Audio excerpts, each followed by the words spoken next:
Dhargal पेडणेच्या toll नाक्यार मोडतोड आणि मारबडे केल्ले म्हणून पोलिसांनी नितेश नारायण राणेचेर केस रजिस्टर केल्ली। तब्बल 13 वर्सां उपरांत म्हापशेच्या JMFC कोर्टान निर्दोष जाहीर केलो। पुलीस आणि पब्लिक प्रॉसिक्युटर पुरावे दिवपाक आणि राणे आणि त्याचे वांगडी गुन्यांवकार आसात हे सिद्ध करपाक अपेशी ठरलो अशें राणेच्या वकिलान सांगले। मिडियाच्या प्रश्नार राणेने चड उलोवपाक न्हयकार दिलो। 3 डिसेंबर 2013ची ही केस। टोल मागलो म्हणून राणे भिरकावलो। त्याने आणि त्याच्या मनशांनी टोल बूथ मोडलो, कर्मचाऱ्यांक धोडायले ह्या आरोपावेल्यान पुलिसांनी राणे आणि हेर 8 जाणांच्या विरोधात केस रजिस्टर केल्ली। जे प्रॉसिक्युशनची केस होती त्या दिवशी जी घटना घडली त्या संदर्भात प्रॉसिक्युशनने आपले सगळे एव्हिडन्स विटनेसेस दिले। After going through the evidence the court has come to a conclusion that the prosecution has failed to prove the case आणि म्हणून सर्व आरोपींची निर्दोष मुक्तता करण्यात आलेली आहे।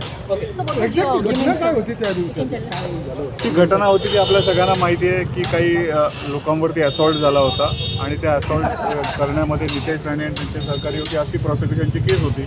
परंतु प्रॉसिक्युशननी जो काही एव्हिडन्स दिला in that evidence prosecution was not able to prove that Nitesh Rane or anybody along with him were involved in such an incident, as a result of which the court has come to a conclusion that the prosecution has failed to prove the case and therefore they have been acquitted.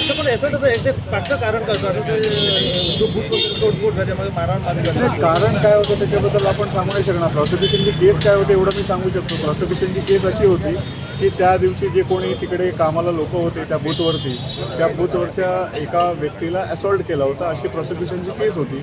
परंतु तशी काही घटना घडली असं आपण सांगू नाही शकत। प्रॉसिक्युशनचं असं म्हणणं होतं which the prosecution has failed eventually. So I believe की the matter has come to an end. आमदार नितेश नारायणचा ह्यांचा रोल काय होता आतमध्ये? यांचा वेगळा असा रोल काही नव्हता। कॉमन सगळ्यांचा जो रोल होता तोच नितेश राणेचा होता। आदरणीय कोर्टचा मी मनापासून आभार मानेन की आम्हाला सगळ्यांनाच त्यांनी केलेला आहे आणि त्यांनी जो आम्हाला सगळ्यांना न्याय दिला आहे त्यासाठी मी मनापासून कोर्टाचा आभार मानतो। त्यावेळी जी घटना घडली त्याबाबत काय सांगायचं आहे? आता मला वाटतं की आज कोर्टाने योग्य तो निकाल दिलेला आहे। त्यांनी सगळे सत्यता तपासलेली आहे। मला वाटतं आता त्याच्याबरोबर परत बोलणं उचित नाही।